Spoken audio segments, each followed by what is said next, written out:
Nous sommes dans le Gers, au pays des Trois Mousquetaires, chez les Laforgue. Agriculteur comme son père, Christian élève des vaches, des chèvres, des cochons. Aujourd'hui, il passe moins de temps sur son tracteur que sur sa voiturette de golf pour parcourir les 60 hectares de son domaine. Il a transformé la ferme familiale en un lieu surtout dédié aux touristes. Au fil des ans, il a ouvert 8 gîtes. Sur la ferme, il y a donc 4 chalets qui sont ici, qu'on a baptisés Athos, Porthos, Aramis, D'Artagnan, très local. Et ensuite, donc 4 chalets de 4-6 personnes. Et ensuite, ici, sur le fond, carrément dans le bois, un gîte de groupe, 12 couchages. Les petits chalets, c'est 600 € la semaine et chaque été, c'est complet.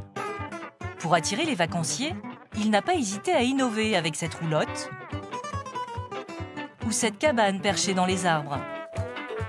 Il a même fait construire ce dortoir de 46 lits dans lequel il accueille des classes d'enfants. Une ferme aux allures de parc de loisirs avec ses pédalos et son mini-zoo. Grâce à toutes ces activités, Christian a multiplié le chiffre d'affaires de sa ferme par 4. Aujourd'hui, il consacre 80% de son temps aux touristes. Est-ce que vous considérez encore comme un agriculteur aujourd'hui ou plus comme un professionnel du tourisme? Ça c'est effectivement, c'est quand je demande à mon fils à l'école qu'est-ce qu'il met dans la case profession du père, et bon, j'ai des difficultés à lui dire mais agriculteur, quoi, parce qu'effectivement on est plutôt on fait plutôt de l'agritourisme ou de l'agrotourisme que de l'agriculture proprement dite, quoi, c'est clair. Éleveur de canards et de chapons, Christian a trouvé un bon moyen d'écouler ses magrets et ses gésiers. Pour cela, il a ouvert une ferme auberge sur son exploitation. Chapons désossés, roulés et farcis. Ça, ces chapons, ils ont été élevés à la ferme? Ici, oui.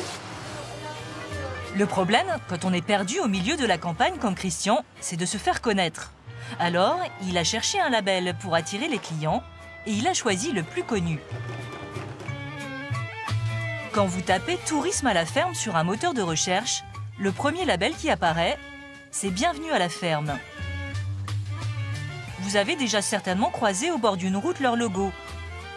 Cette fleur jaune qui signale une des 6000 fermes adhérentes dans toute la France.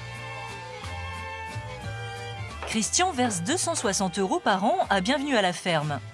Il bénéficie en retour d'une communication nationale. Sa ferme auberge est répertoriée dans les brochures et sur le site internet du label. Résultat, chez Christian, les clients sont au rendez-vous. Allez-y, rentrez, ne restez pas sous la pluie. Bonjour madame. Bonjour, installez-vous. Mais payer une adhésion à Bienvenue à la ferme ne suffit pas. Encore faut-il passer la barre des contrôles qui ont lieu régulièrement pour garder le label. Hugues Baggio est contrôleur pour le compte de Bienvenue à la ferme dans le Gers. Ce dimanche, il va inspecter l'auberge des Laforgue.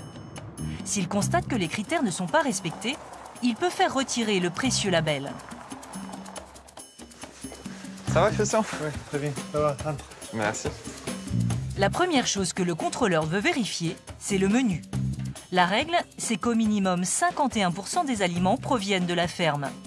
Christian cuisine surtout ses chapons et ses canards. Bon, les gésiers de canard, bon, ça provient de Après, ouais. tout ce qui est canard, Voilà, chapon, ouais, tout ça. etc. Chapon Ouais. aussi, les pommes de terre, Même oui, les cèpes aussi, ils viennent les d'ici. cèpes aussi, les fraises Les fraises chez la voisine. de chez la voisine. La viande et les légumes proviennent principalement de la ferme. Christian passe cette première étape avec succès. Ces produits maison, c'est ce qui fait toute la différence entre un agriculteur et un restaurateur classique.